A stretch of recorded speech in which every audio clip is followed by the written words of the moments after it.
یعنی کہ آج کی عظیم الشان اجلاس عام کی جو بڑی ہی شاندار جاندار بڑی ہی باوقار صدارت فرما رہے ہیں، جس سے میری مراد دریاؤں کے دل جس سے دہل جائیں وہ طوفان، خطیب دیشان، خطیب بے مثال جناب حضرت اقدس مفتی عظیم اللہ صاحب قاسمی محتمم مدرسہ فرقانیہ گونڈا سے میں بڑے ہی ادب و احترام کے ساتھ درخواست کرتا ہوں کہ حضرت والا تشریف لائیں اور آج کے عظیم الشان اجلاس عام میں اپنے ایمانی عرفانی حقانی بیان سے غابیدہ قوم کو بیدار فرمائیں۔ آئیے حضرت کا استقبال اس شعر کے ساتھ ہے کہ خوشی شادمانی آپ کے آنے سے ہے، چہرے چہرے پر جوانی آپ کے آنے سے ہے، سامعین بس میں کب سے منتظر تھے آپ کے، وقت کی یہ مہربانی آپ کے آنے سے ہے۔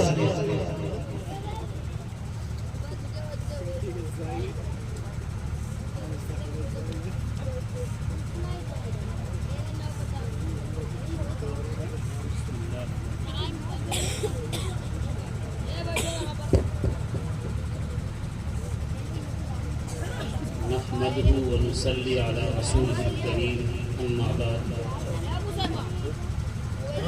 قال النبي صلى الله عليه وسلم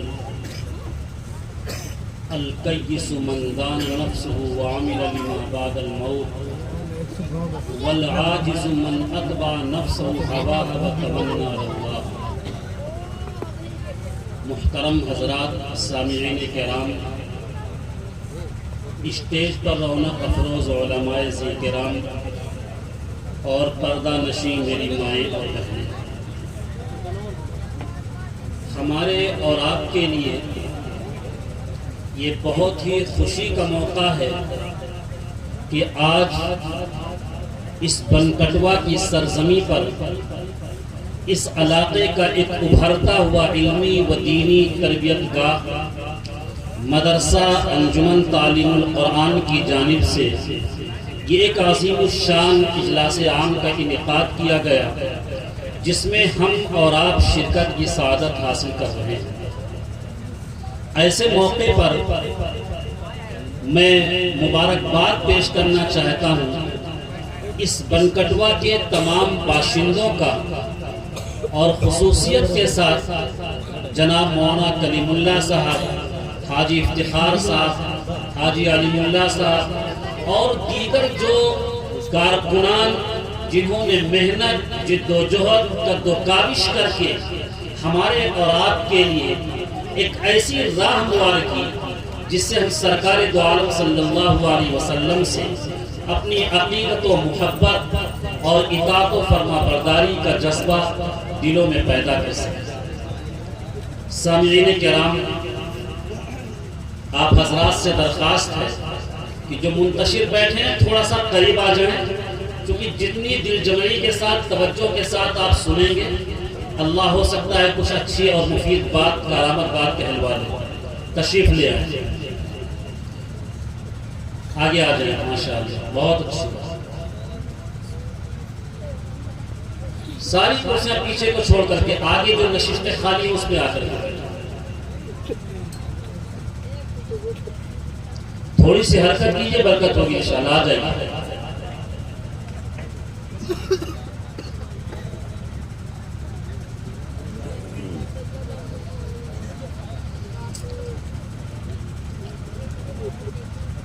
درود شریف پڑھ لیجیے، اللہم صلی علی محمد وعلی آل محمد کما صلیت علی ابراہیم اللہم بارک علی محمد وعلی آل محمد۔ سامعین کرام، میں نے آپ حضرات کے سامنے ایک حدیث پڑھی ہے۔ اس حدیث مبارکہ پہ اللہ کے نبی جناب محمد رسول اللہ صلی اللہ علیہ وسلم نے عقل مند اور بیوقوف کی تعریف کی ہے، بتایا ہے کہ عقل مند کون ہے اور بیوقوف کون ہے۔ ایک عقل مندی اور بیوقوفی کا معیار تو ہم نے اور آپ نے بنایا ہے کہ جو شخص کمانے میں بہت زیادہ ماہر ہو ہم اسے عقل مند سمجھتے ہیں، جو کسی سیاست میں عہدیدار ہو اور کوئی حصہ دار ہو ہم اسے عقل مند سمجھتے ہیں، جو چار لوگوں کے درمیان بات کرنے میں باتوں میں غالب آ جاتا ہو ہم اسے عقل مند سمجھتے ہیں۔ اس کے برخلاف اگر کوئی شخص بہت زیادہ کمانے والا نہیں ہے، سیدھا سادہ زندگی گزارتا ہے، کوئی زور سے بول دیتا ہے تو خاموش ہو جاتا ہے، ہم سمجھتے ہیں کہ بڑا بیوقوف شخص ہے۔ لیکن اللہ کے نبی کہتے ہیں کہ عقل مند کون ہے؟ الکیس من دان نفسہ وعمل لما بعد الموت۔ عقل مند وہ شخص ہے جو اپنے رات و دن کے اعمال کا جائزہ لیتا ہے۔ عقل مند وہ شخص ہے جو اپنی زندگی کا محاسبہ کرتا ہے۔ عقل مند وہ شخص ہے جو رات و دن کے حرکات کو محفوظ کرتا رہے۔ وعمل لما بعد الموت، اور مرنے کے بعد آنے والی زندگی کی تیاری کرتا رہے، اس کے لیے عمل کرتا رہے۔ اب سوچنا یہ ہے کہ ہم اور آپ اپنی زندگی کے بارے میں سوچیں کہ اللہ تبارک و تعالیٰ نے ہمیں اور آپ کو اس کائنات کے اندر بھیجا ہے۔ پہلے قوموں کی امتیں، پہلے قوموں کی عمریں تو بہت زیادہ ہوتی تھی، 200 سال، 500، ہزار سال ہوتی تھی، لیکن اس امت کی عمر کتنی ہے؟ اللہ کے نبی کہتے ہیں اعمار من امتی ما بین 60 الی 70 واقلهم من یجاوز ذلک، کہ میری امت کی عمر 60 اور 70 سال کے درمیان کی ہے۔ وَأَقَلُّهُمْ مِنْ يُجَاوِزُ ذَلِكَ، اور ان میں بہت کم ایسے لوگ ہیں جو اس سے تجاوز کرتے ہیں، اس سے آگے بڑھتے ہیں۔ معلوم یہ ہوا کہ اس امت کے اکثر افراد 60 اور 70 سال سے پہلے اس دنیا سے چلے جاتے ہیں، کچھ ہی لوگ ہیں جو 70 سال سے زائد اس دنیا میں رہتے ہیں۔ ہم اس 70 سالہ زندگی کا بھی جائزہ لیں کہ ہمارے 15 سال تو بچپن کے گزر گئے، لاشعوری کے گزر گئے، کھیل کود میں گزر گئے، 25-30 سال تک ہمارے پڑھنے میں، شعور کے بیدار ہونے میں، زندگی کے مقصد کے سمجھنے میں گزر گئے، بچے 40 سال، وہ بھی بڑھاپا آنا ہے، کمزوری آنی ہے، نہ معلوم کیسے کیسے آزار آتے ہیں، اس طریقے سے گزریں گے۔ یہ 70 سالہ زندگی کا حال ہے۔ اگر ہم نے اس چند سالہ 40 سالہ زندگی کو ٹھیک ٹھاک گزار دیا، اللہ کے احکام کے مطابق گزار دیا، تو پھر لا متناہی زندگی ہماری آرام کی گزرے گی۔ اور اگر ہم نے اس کو لہو لعب میں گزارا، کھیل کود میں گزارا، غفلت کی زندگی میں گزارا، اللہ کے احکام کو توڑنے میں گزارا، نبی کریم صلی اللہ علیہ وسلم کی سنتوں کو چھوڑ کر کے گزارا، تو پھر جو لامتناہی زندگی ہے اس کے اندر پریشانیاں ہی پریشانیاں۔ آپ ذرا اندازہ لگائیں، ایک روایت میں بیان کیا گیا، حضرت ابو سعید خدری رضی اللہ تعالیٰ عنہ کی روایت ہے کہ جب جنتی جنت میں چلے جائیں گے، جہنمی جہنم میں چلے جائیں گے، بیچ میں دیوار حائل کر دی جائے گی، اور اس وقت ایک میڈھا لایا جائے گا، اور جنتیوں کی طرف متوجہ کر کے پوچھا جائے گا، اے جنتیوں بتاؤ یہ کیا ہے؟ جنتی کہیں گے یہ موت ہے۔ جہنمیوں سے پوچھا جائے گا بتاؤ یہ کیا چیز ہے؟ جہنمی بھی کہیں گے یہ موت ہے۔ پھر اس موت کو جو میڈے کی شکل میں اسے ذبح کر دیا جائے گا، اسے موت دے دی جائے گی۔ اس منظر کو دیکھ کر کے جنتی اتنے خوش ہوں گے کہ اگر ان کی زندگی کا بقا اور فیصلہ نہ لکھا ہوتا تو خوشی کے مارے وہ مر جاتے۔ وہ جہنمی اس منظر کو دیکھ کر کے اتنے غم اور دکھ میں ہو جائیں گے، اتنی پریشانی میں ہو جائیں گے کہ اگر ان کی زندگی لکھی نہ ہوتی کہ ہمیشہ ہمیشہ رہنا ہے تو وہ غم کے مارے مر جاتے۔ تو عقل مند کون؟ الکیس من دان نفسہ۔ عقل مند وہی ہے جو اپنی زندگی کا جائزہ لیتا ہے۔ بیوقوف کون ہے؟ اللہ کے نبی کہتے ہیں والعاجز من اتبع نفسہ ہواہا۔ بیوقوف ہے وہ شخص جس نے اپنے نفس کو خواہشات کے حوالے کر دیا، وتمنا علی اللہ، اور اللہ سے امیدیں باندھے بیٹھے۔ ہم نے اپنے نفس کو خواہشات کے حوالے کر دیا، جب طبیعت میں آئی ہم نے سچ بولا، جب طبیعت میں آئی جھوٹ بولا، جب طبیعت میں آئی تو ہم نے نمازیں بھی پڑھ لی، جب طبیعت میں نہیں آئی تو ہم نے نمازیں چھوڑ دی، جب طبیعت میں آئی تو ہم نے اچھے کام بھی کیے، اور طبیعت میں نہیں آئی سارے کام چھوڑ دیے۔ یہ ہے اپنے نفس کو خواہشات کے حوالے کرنا۔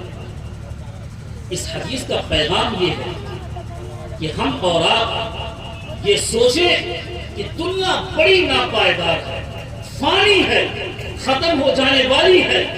یہ دنیا صرف دارالعمل ہے، یہ سلسلہ چلتا رہا ہے اور چلتا رہے گا۔ نہ معلوم کتنے عزیزوں کو ہم نے اور آپ نے کندھوں پر لادا اور منو مٹی کے نیچے دفن کر دیا۔ وہ دن آنے والا ہے کہ ہمارے بھی بعد والے ہمیں اور آپ کو منو مٹی کے نیچے دفن کر دیں۔ اس لیے ہمیں اور آپ کو اس زندگی کے اندر رہ کر کے آخرت کی تیاری کرنی ہے۔ ہم یہاں دنیا کے اندر جو بھیجے گئے ہیں وہ آخرت کی تیاری کے لیے بھیجے گئے ہیں۔ ہم بلڈنگ بنانے کے لیے بھیجے گئے ہیں، ہم کھیت کھلیان کے لیے بھیجے گئے ہیں۔ ہم یہاں آ کر کے اپنے مرتبے اور حیثیت کو بلند کرنے کے لیے بھیجے گئے، ہم بھیجے گئے ہیں اپنی آخرت کی تیاری کے لیے، ہم بھیجے گئے ہیں اللہ کو راضی کرنے کے لیے، ہم بھیجے گئے ہیں اللہ کے احکام پر عمل کر کے اللہ کو خوش کرنے کے لیے، تاکہ جب اللہ کا فرشتہ جب ہمیں بلانے آئے گا، تاکہ جب بلائے تو ہم خوشی بخوشی اللہ کے دربار میں حاضر ہو جائیں۔ ایک واقعہ کتابوں میں لکھا ہے، امام غزالی رحمۃ اللہ علیہ کا، بہت بڑے ولی تھے، نیک عالم تھے۔ ان کا ایک واقعہ ہے کہ وہ ایک مرتبہ اپنے دوست کے یہاں گئے تو ابھی باہر ہی کھڑے ہیں اور دیکھ رہے ہیں کہ دوست گھر میں پورا شور مچائے ہوئے ہے کہ میرا اچھا جوتا، میرا اچھا گھوڑا، میری اچھی تلوار، میری اچھی ڈھال، ساری چیزیں اپنے گھر والوں سے مانگ رہا تھا۔ امام غزالی رحمۃ اللہ علیہ نے دروازے پر دستک دی، اندر داخل ہوئے، سلام کیا اور کہا آج ماجرا کیا ہے کہ تم نے گھر والوں کو پریشان کر رکھا ہے کہ میرا اچھا جوتا کہاں، گھوڑا کہاں اور تلوار کہاں، یہ سب چیزیں مانگ رہے ہو، کیا ماجرا ہے؟ اس دوست نے کہا ماجرا صرف یہ ہے کہ آج بادشاہ وقت نے ہمیں بلایا ہے تو ہم چاہتے ہیں ذرا شان و شوکت کے ساتھ جائیں، ذرا روب و داد کے ساتھ جائیں، ایک اچھے انداز میں جائیں تاکہ وہاں ہمارا ایک مقام ہو، ہماری حیثیت ہے۔ امام غزالی رحمۃ اللہ علیہ اللہ کے نیک بندے تھے، ٹھنڈی سانس لی اور کہا بہت اچھی بات ہے تم بادشاہ کے بلانے کی اتنی تیاری کر رہے ہو، لیکن کیا تم نے کبھی سوچا کہ ایک بادشاہ کے بلانے پر اتنی تم تیاری کر رہے ہو؟ وہ وقت آنے والا ہے جب بادشاہوں کا بادشاہ احکم الحاکمین کا فرشتہ تمہیں بلانے آئے گا، اس وقت کے لیے تم نے کیا تیاری کر رکھی ہے؟ یہ بادشاہوں کے پروگرام تو آگے اور پیچھے ہو سکتے ہیں، لیکن اس احکم الحاکمین کا جب فرشتہ آئے گا وہ ایک لمحے کا موقع نہیں دے گا۔ قرآن کہتا ہے اذا جاء اجلهم لا يستأخرون ساعة ولا يستقدمون، کہ جب وقت مقررہ پہنچے گا تو ایک لمحہ نہ آگے سرک سکتا ہے اور نہ پیچھے سرک سکتا ہے۔ اس دن کے لیے تم نے کیا تیاری کی ہے؟ ذرا سوچو۔ احکم الحاکمین براہ راست ہم جیسے مومنین سے مخاطب ہیں، کہتے ہیں یا ایھا الذین آمنوا اتقوا اللہ، اے ایمان والو اللہ سے ڈرو، ولتنظر نفس ما قدمت لغد، اور غور کرو اور سوچو اور جائزہ لو اپنی زندگی کا کہ کل یعنی قیامت کے لیے تم نے کیا تیاری کر رکھی ہے۔ اللہ کہہ رہے سوچو کہ کل جب قیامت کا دن ہوگا اس دن کے لیے تم نے کیا تیاری کر رکھی ہے۔ اس لیے ہمیں اور آپ کو اپنی زندگی کا جائزہ لینا ہے۔ اگر ہم 50 سال 60 سال کے ہو گئے، کبھی ہم نے تنہائی میں بیٹھ کر تو سوچا کہ آج کا دن 5 وقت نماز فرض تھی، کتنی ہم نے پڑھی، کتنی چھوڑی، کتنا ہم نے قرآن کریم کی تلاوت کی، کتنا ذکر و اذکار کیا، دن ہمارا کیسے گزرا ہے؟ رحمان کے مطابق گزرا ہے یا شیطان کے مطابق گزارے ہیں؟ محاسبے کی ضرورت ہے۔ اللہ کے نبی جناب محمد رسول اللہ صلی اللہ علیہ وسلم ہر وقت اپنی امت کے لیے پریشان رہتے تھے، فکر مند رہتے تھے کہ کیسے میری امت ضلالت و گمراہی کو چھوڑ کر کے جنت کی حقدار بن جائے، کیسے اس امت کا ایک ایک فرد انسان کے ساتھ ساتھ اس کے اندر انسانیت آ جائے۔ کبھی آپ عبادات کی تلقین کرتے، کبھی آپ معاملات کی صفائی کو بیان کرتے، کبھی آپ ایمان کامل کی گر سکھاتے، کبھی آپ جنت میں داخل ہونے جانے والے سامان اور اس کے اسباب کو بیان کرتے۔ چنانچہ حضور اقدس صلی اللہ علیہ وسلم اپنی امت کو ترغیبی طور پر بتا رہے ہیں کہ تم اگر جنت میں داخل ہونا چاہتے ہو تو تمہیں 3 کام کرنے پڑیں گے. پہلا کام اللہ کے نبی فرماتے ہیں اعبدوا الرحمن واطعموا الطعام وافشوا السلام تدخلوا الجنة بالسلام. یہ 3 کام کر لو جنت میں داخل ہو جاؤ گے. پہلا کام اعبدوا الرحمن، رحمان کی عبادت کرو، رحمان کو ایک مانو، رحمان کی عبادت کے اندر اپنی پوری محنت اور پوری توجہ اور پوری کوشش اس میں صرف کر دو. یعنی پہلا کام ہم اپنے عقیدے کو مضبوط کر لیں. پہلا کام کہ ہم اپنے ایمان کو مضبوط کریں، اپنے عقیدے توحید کو سمجھیں، کیونکہ یہ عقیدے توحید اتنی بڑی نعمت ہے کہ جس کو جب یہ حاصل ہوتا ہے تو پھر یہ زندہ مردہ کو زندہ کر دیتا ہے، غلاموں کو بادشاہ بنا دیتا ہے، آقاؤں کے سامنے بات کرنے کا حوصلہ دیتا ہے. کتنی پریشانیاں آئیں، کتنے حالات آئیں، لیکن جو عقیدے توحید کا حامل ہوتا ہے نہ کسی کے سامنے وہ سر جھکاتا ہے، نہ کسی کے سامنے وہ دامن پھیلاتا ہے، بلکہ ساری امید ایک ذات اللہ سے وابستہ کر دیتا ہے. سب سے پہلا کام اعبدوا الرحمن، رحمان کی عبادت کرو. ہمیں سمجھنا ہے کہ عقیدے توحید ہے کیا چیز. اللہ فرماتا ہے اسی عقیدے توحید کو سمجھانا چاہتا ہے. کہتا ہے اللہ لا الہ الا ہو، کہ اللہ کے علاوہ کوئی معبود نہیں ہے. ان الحکم الا للہ، اس کائنات کے اندر اگر کوئی حکم چلے گا تو صرف اللہ کا چلے گا. وللہ المشرق والمغرب، اس مشرق و مغرب کا مالک اگر کوئی ہے تو صرف اللہ ہے. وتعز من تشاء وتذل من تشاء، وہی عزت و ذلت کا دینے کا مالک ہے. یبسط الرزق لمن یشاء ویقدر، وہ جس کا چاہتا ہے روزی تنگ کر دیتا ہے، جس کا چاہتا ہے کشادہ کر دیتا ہے. وانہ اضحک وابقى وانه امات واحیا، وہی ہنساتا ہے، وہی رلاتا ہے، وہی زندگی دیتا ہے، وہی موت دیتا ہے. غرض ہے کہ ہمیں اور آپ کو سب سے پہلے اس عقیدے توحید کو سمجھنا ہے. اللہ کے نبی کہتے ہیں اعبدوا الرحمن، رحمان کی عبادت کرو، پہلا کام. دوسرا کام اللہ کے نبی کہتے ہیں وَأَطْعِمُوا الطَّعَامَ، کھانا کھلاؤ غریبوں کو، مسکینوں کو، بیواؤں کو، پریشان لوگوں کو، محتاجوں کو کھانا کھلاؤ. ہم اور آپ تو غریبوں کو تحقیر کی نگاہ سے دیکھتے ہیں، یہ غریب ہے، پریشان حال ہے، اس کی تذلیل کرتے ہیں. اللہ کے نبی کہتے ہیں، روایتوں کے اندر بیان کیا گیا ہے، یہ فقراء، یہ یتیم، یہ غریب جنت میں جب جانے کی باری آئے گی مالدار سے 40 سال پہلے جنت میں جائیں گے. دوسری روایت کے اندر بیان کیا گیا ہے 500 سال پہلے یہ غریب جنت میں داخل ہوں گے. اللہ کے نبی کہتے ہیں کہ غربا اور مساکین کا مرتبہ کیا ہے، ان کے مرتبے کو اور واضح کہتے ہیں. کہتے ہیں ابغونی فی ضعفائکم، تم مجھے اپنے غربا میں تلاش کرو، اپنے فقراء میں تلاش کرو، اپنے محتاج لوگ میں تلاش کرو. فإنما ترزقون أو تنصرون بضعفائکم، تمہیں جو رزق دیا جاتا ہے تمہارے دشمنوں کے مقابلے میں جو تمہاری مدد کی جاتی ہے، بضعفائکم، تمہارے کمزور لوگوں کی وجہ سے مدد کی جاتی ہے. کمزوروں کو حقیر نہیں سمجھنا چاہیے. غریب پریشان آئے، دروازے پر آئے تو ہمیں ان کا احترام کرنا چاہیے. ہم سے جو کچھ بن سکے ان کو کھلائیں پلائیں، ان کا اکرام کریں. یہ جنت میں داخل ہونے کا دوسرا ذریعہ اللہ کے نبی نے بیان کیا. تیسرا کام اللہ کے نبی بیان کرتے ہیں وہ افشوا السلام، اور سلام کا رواج کرتے ہیں. خوب سلام کرو. سلام کے بارے میں بیان کیا گیا. ذرا سوچو کہ ایک مومن دوسرے مومن سے جب ملاقات کرتا ہے کتنی بڑی دعاؤں سے نوازتا ہے. ہم نے تو ایک رواج سمجھ لیا ہے السلام علیکم کہنا، لیکن سوچو کتنی بڑی دعا ہے. ایک مومن کہتا ہے السلام علیکم، تم پر اللہ کی سلامتی ہو، ورحمت اللہ، تم پر اللہ کی رحمتیں ہو، وبرکاتہ، اور تم پر اللہ کی برکتیں ہو. کتنی بڑی دعاؤں سے نوازتا ہے.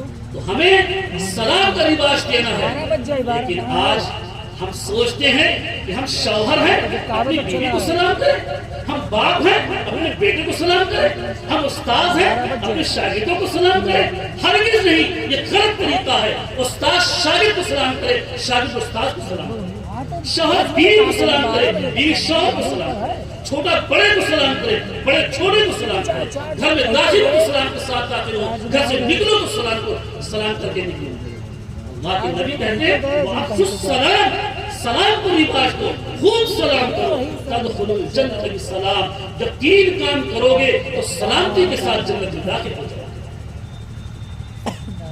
ذرا سوچو یہ سب کام کرنے کے ہیں۔ اللہ کے نبی کتنی فکر رکھتے تھے اپنی امت کے تعلق سے۔ اللہ کے نبی کہتے ہیں ہم میں سے ہر شخص کی مومن ہے، مسلمان ہے، اپنا ایمان کامل کرنا چاہتا ہے۔ اللہ کے نبی بیان کرتے ہیں کہ اگر تم اپنا ایمان کامل کرنا چاہتے ہو تو تمہیں 4 کام کرنے پڑیں گے، تب تمہارا ایمان کامل ہوگا۔ اللہ کے نبی کہتے ہیں پہلا کام من كان يؤمن بالله واليوم الآخر فليكرم ضيفه، جو شخص اللہ پر اور آخرت کے دن پر ایمان رکھتا ہے، پہلا کام فليكرم ضيفه، وہ اپنے مہمان کا اکرام کرے، اپنے مہمان کی عزت کرے، مہمان کی خاطر مدارات کرے۔ یہاں مہمان کہا گیا، یہ نہیں کہ ہمارا داماد ہے تو بڑا اکرام کر لے، ہمارا رشتہ دار آئے سمجھی آئے تو بہت خاطر کر لے، یہ مہمان کا اکرام ہے؟ نہیں، مہمان کا اکرام وہ کسی بھی مذہب کا ہو، کسی بھی رنگ و نسل کا ہو، کسی قومیت اور برادری کا ہو، اگر وہ ہمارے دروازے پر آتا ہے، ہمارا مہمان بنتا ہے تو ہماری ذمہ داری ہے اگر ہم ایمان کامل چاہتے ہیں تو اس کا اکرام کریں، اس کی خاطر کریں، اس کا مدارات کریں، اچھا اس کے ساتھ برتاؤ کریں۔ آپ صلی اللہ علیہ وسلم کی سیرت کو پڑھ کر کے دیکھیں، آپ صلی اللہ علیہ وسلم جب غیر آتے تھے، غیر مسلم آتے تھے تو ان کا بے انتہا اکرام کرتے تھے۔ مسجد نبوی میں مشرکوں کے لیے آپ صلی اللہ علیہ وسلم نے خیمے لگوائے، رمضان المبارک ان کے کھانے کا انتظام کیا ہے، یہ تھا اکرام۔ لیکن آج تو ہمیں رشتہ دار آ جائے تو بڑا اکرام، لیکن کوئی عام شخص آ جائے تو کوئی خاطر نہیں کرتے ہیں، توجہ نہیں کرتے ہیں، غفلت سے رسک کاٹ جاتے ہیں تاکہ ہم سے ملاقات ہی نہ۔ ارے مہمان جب آتا ہے تو اپنی روزی لے کر کے آتا ہے، گھر والوں کی روزی میں کوئی کٹوتی نہیں ہوتی ہے۔ حضرت ابو صافر رضی اللہ تعالیٰ عنہ کی روایت ہے، وہ فرماتے ہیں کہ اللہ جس کے ساتھ خیر کا معاملہ کرنا چاہتا ہے اسے ہدیہ سے نوازتا ہے۔ صحابہ نے پوچھا ہے اللہ کے رسول ہدیہ سے کیا مراد؟ آپ نے فرمایا ہدیہ سے مراد یہ ہے کہ اس کے گھر مہمان بھیجتا ہے اور پھر وہ گھر والے جب اس مہمان کا اکرام کرتے ہیں، اس مہمان کا اعزاز کرتے ہیں، اس مہمان کے خاطر قربانی پیش کرتے ہیں، خدمت کرتے ہیں، اور جب وہ مہمان گھر سے رخصت ہوتا ہے تو اللہ تبارک تعالیٰ گھر والوں کی اس مہمان کے اکرام و خاطر کی وجہ سے پورے گھر والوں کی مغفرت فرما دیتے ہیں۔ اللہ ہمیں اور آپ کو مہمان کے اکرام کرنے کی توفیق عطا فرمائے۔ دوسرا کام اللہ کے نبی فرماتے ہیں من کان یؤمن باللہ والیوم الآخر فلا یؤذی جارہ، کہ جو شخص اللہ پر اور آخرت کے دن پر ایمان رکھتا ہے وہ اپنے پڑوسی کو تکلیف نہ دے۔ پڑوسی کسے کہتے ہیں؟ پڑوسی وہ شخص ہے جس کی دیوار ہماری دیوار سے ملی ہوئی ہو، جس کا دروازہ ہمارے دروازے سے قریب ہو۔ پڑوسی وہی نہیں جو مسلمان ہو، پڑوسی وہ شخص ہے کوئی بھی ہو، کسی رنگ و نسل کا تعلق رکھتا ہو، اس کا کوئی مذہب و مسلک ہو، وہ کہیں کا کوئی شخص ہو، لیکن اگر اس کی دیوار ہمارے دیوار سے ملتی ہے، اس کا دروازہ ہمارے دروازے سے قریب ہے، تو ہمیں اس کے دکھ درد میں شریک ہونا ہے، اسے کسی قسم کا دکھ نہیں دینا ہے، خیر خواہی کا معاملہ کرنا ہے، اکرام کا معاملہ کرنا ہے، اس کے خوشی میں شریک ہونا ہے۔ ہمیں اپنے پڑوسی کا اعزاز اور اکرام اور اس کی ضروریات کا خیال کرنا ہے۔ اور آپ سوچیں پڑوسی کے کیا مقام، پڑوسی کی کیا حیثیت، ہماری کیا ذمہ داری عائد بنتی ہے۔ اللہ کے نبی کہتے ہیں کہ جو شخص پڑوسی کا اکرام کرے گا، جو شخص پڑوسی کو تکلیف نہیں دے گا، اسی کا ایمان کامل ہے، اور جو شخص پڑوسی کو دکھ دے گا، پڑوسی کو تکلیف پہنچائے گا، پڑوسی کو پریشان کرے گا، چھوٹی چھوٹی باتوں پر لڑائی اور جھگڑے کرے گا، اس کا ایمان کامل نہیں ہے۔ ہماری ذمہ داری ہے پڑوسی اگر بیمار ہو جائے تو اس کی ہمیں عیادت کریں، اگر وہ مر جائے ہم اس کی تعزیت کریں، اس کے کفن دفن میں شریک ہوں پڑوسی۔ اور ایسا یہ نہیں کہ ہم گھروں پر تو مرغے کھائیں، پڑوسی کی کوئی خبر نہ لیں، ہمیں پڑوسی کے گھر کی بھی خبر لینی ہے کہ اس کے حالات کیا ہیں، پڑوسی کی زندگی کیسے گزر رہی ہے۔ کہیں ایسے تو نہیں کہ ہم تو بڑے اچھے کپڑے پہن رہے ہیں، اچھی گاڑیوں سے چل رہے ہیں، ہمارے بچے شاندار اچھے کپڑے پہنتے ہیں، پڑوسی میں چولہے سرد ہیں، کھانے کو نہیں ہے، پہننے کو نہیں ہے، چلنے کو نہیں ہے، اس کا ہمیں خیال نہیں ہے۔ ہماری ذمہ داری ہے کہ ہم پڑوسی کا خیال رکھیں، اس کے یہاں ایسا تو نہیں کہ ہم کھائیں اور پڑوسی بھوکا رہے، ایسا تو نہیں کہ ہم آرام کریں پڑوسی پریشان رہے۔ اللہ کے نبی کہتے ہیں لیس المؤمن، وہ شخص مومن نہیں، الذی یشبع، جس کا پیٹ بھرا ہوا ہو، وجارہ جائع الی جنبہ، اور اس کے بغل میں اس کا پڑوسی بھوکا ہے۔ اگر ہم چاہتے ہیں کہ ہمارا ایمان کامل ہو، پڑوسی کوئی بھی ہو اس کا خیال رکھنا چاہیے، اس کے دکھ درد میں شریک ہونا چاہیے، اپنی ذات سے کسی قسم کی پریشانی میں مبتلا نہیں کرنا چاہیے۔ تیسری چیز اللہ کے نبی فرماتے ہیں من کان یؤمن باللہ والیوم الآخر فلیقل خیرا او لیصمت، کہ جو شخص اللہ پر اور آخرت کے دن پر ایمان رکھتا ہے اسے چاہیے بولے تو خیر بولے، بولے تو اچھی چیز بولے، او لیصمت، یا خاموش رہے۔ آج ہم ذرا سوچیں یہ زبان تو ہم کس طریقے سے بے لگام کیے ہوئے ہیں، اس کی کوئی ہمیں گرفت نہیں ہے۔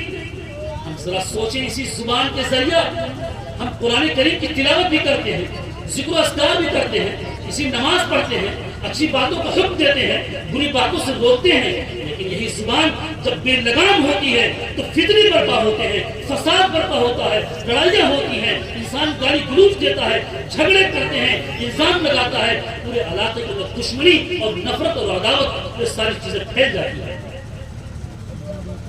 زبان کو بڑا کنٹرول رکھنا چاہیے۔ حدیث میں بیان کیا گیا ہے کہ جب انسان صبح بیدار ہوتا ہے تو سارے اعضاء ہاتھ زبان کے سامنے دست بستہ ہاتھ جوڑ کر کے کہتے ہیں زبان ہم تمہارے تابع ہیں، تم صحیح رہو گے تو ہماری خیر ہے، اور اگر تم صحیح نہیں تو ہماری خیر نہیں ہے۔ ذرا سوچو، انسان زبان کے ذریعہ کسی کو گالی دے دی، کسی کو برا بھلا کہہ دیا، کسی سے لڑائی جھگڑا کر لیا، کسی پر الزام لگا دیا، کسی پر بہتان لگا دیا، اب لڑائی ہو رہے، جھگڑے ہو رہے، ہاتھ پیر ٹوٹ رہے ہیں۔ اس لیے زبان کہتی ہے، اعضاء و جوارح کہتے ہیں زبان سے ذرا خیر برکت میں رکھنا، تم سنبھل کے رہنا، اگر تم سنبھل کے رہو گے تو خیر ہی خیر ہوگا، اور اگر تم نے ذرا سی بدلگامی کی تو پھر ہماری خیر نہیں، کہیں ہمارا ہاتھ ٹوٹے گا، کہیں پیر ٹوٹے گا، کہیں ہم نقصان میں ہوں گے۔ تو آج جو ہم مجلسوں کو جمانے کے لیے کیسی کیسی جھوٹی باتیں، کسی کی غیبت، کسی پر الزام، کسی پر بہتان، کسی کو نوچ رہے کہ فلاں ایسا ہے، فلاں ویسا ہے، ہم اپنے بارے میں کوئی خیال نہیں کرتے، دوسروں کے بارے میں بڑا خیال ہے کہ دوسرا چور ہے، شرابی ہے، ڈاکو ہے، بےمان ہے، جھوٹا ہے، سب کچھ کہہ دیتے ہیں۔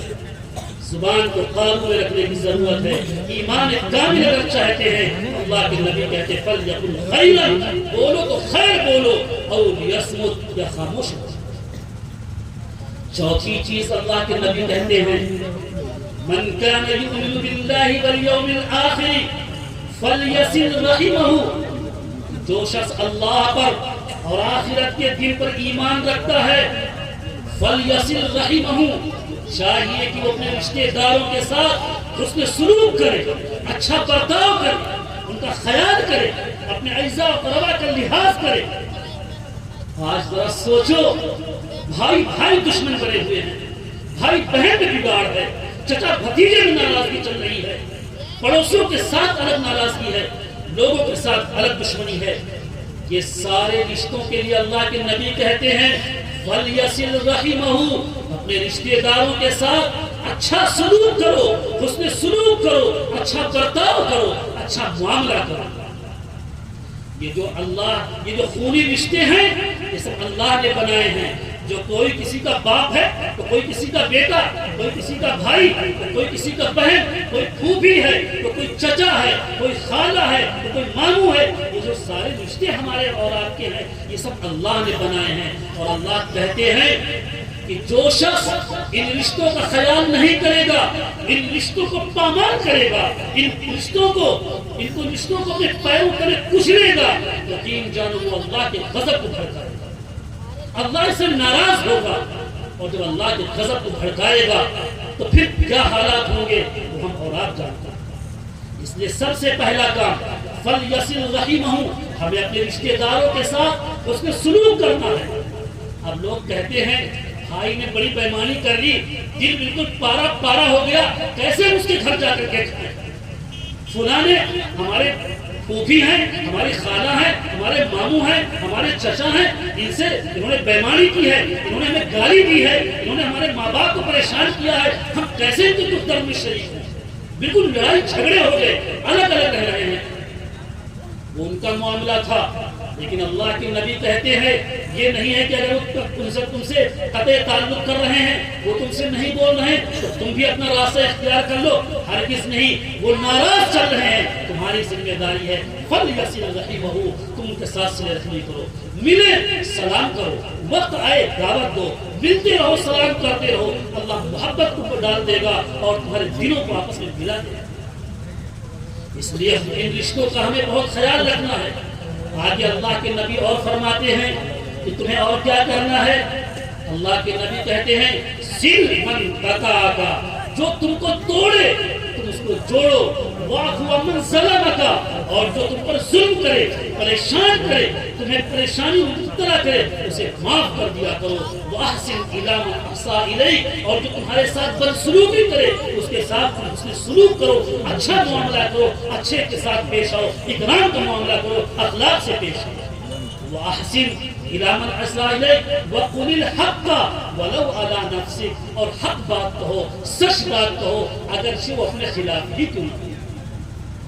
اگر یہ چار کام ہم کریں گے تو اللہ کے نبی کہتے ہیں تمہارا ایمان کامل ہے، تمہارا ایمان مکمل ہے۔ اور اگر ہم نے یہ کام نہیں کیے، ہم زبان سے کتنے بڑے متقی پرہیزگار بنے ہوئے ہوں، ہم زبان سے اپنے اعمال سے لوگوں کو دکھانے کے لیے کتنے نیک بن رہے ہوں، لیکن اللہ کی نگاہوں میں ہمارا ایمان کامل نہیں بن رہا۔ لہذا ہمیں محاسبہ کرنے کی ضرورت ہے، ہمیں اپنے گریبان میں جھانک کر دیکھنے کی ضرورت ہے کہ آج ہم اپنے آپ کو مسلمان کہتے ہیں لیکن ایمان کامل والی چیزیں ہم کر رہے ہیں کہ نہیں کر رہے ہیں، ہماری زندگی کیسے گزر رہی ہے، اس کے بارے میں ہمیں اور آپ اپنی زندگی کا جائزہ لینا ہے۔ آج جو حالات ہیں، ہم اور آپ کتنے بڑے بیوقوف ہیں کہ بیٹھے چار لوگ ہوٹل پر چائے پیے اور پھر تبصرہ ہی تبصرہ حکومتوں کو کہے جا رہے ہیں ظالم ہیں، مسلمانوں کے دشمن ہیں، اس واسطے یہ سب حالات ہیں، یہ پریشانیاں ہیں۔ لیکن کبھی ہمیں توفیق نہیں ہوتی کہ ہم اس چیز کا جائزہ لیں کہ جو حالات پیدا ہوئے ہیں یہ ہمارے اعمال کی وجہ سے ہوئے ہیں، ہمارے کرتوت کی وجہ سے ہوئے ہیں، ہماری بدعمالیوں کی وجہ سے ہوئے ہیں۔ بیان کیا گیا ہے اعمالکم امالکم، کہ تمہارے اعمال ہی تمہارے حکمراں ہیں۔ اگر ہمارے اچھے اعمال اوپر جائیں گے تو اچھے حکمراں متعین کیے جائیں گے، اور ہمارے غلط اگر اعمال جائیں گے تو غلط حکمراں متعین کیے جائیں گے۔ اس لیے ضرورت ہے سب سے پہلی کہ ہم اپنے آپ کو بدلیں۔ جو اطمینان میں بیٹھے ہوئے ہیں، تبصرے کر لیتے ہیں اور صرف اپنا دل و دماغ ٹھنڈا کر لیتے ہیں اور دوسروں کو ظالم اور دشمن اور مسلمانوں کا بدخواہ کہہ کر کے چھوڑ دیتے ہیں، اس سے حالات کبھی نہیں بدلیں۔ حکومتوں کے بدلنے سے ہمارے حالات نہیں بدلیں۔ اگر ہم چاہتے ہیں کہ ہمارے حالات بدلیں تو ہمیں اپنے آپ کو بدلنا ہوگا۔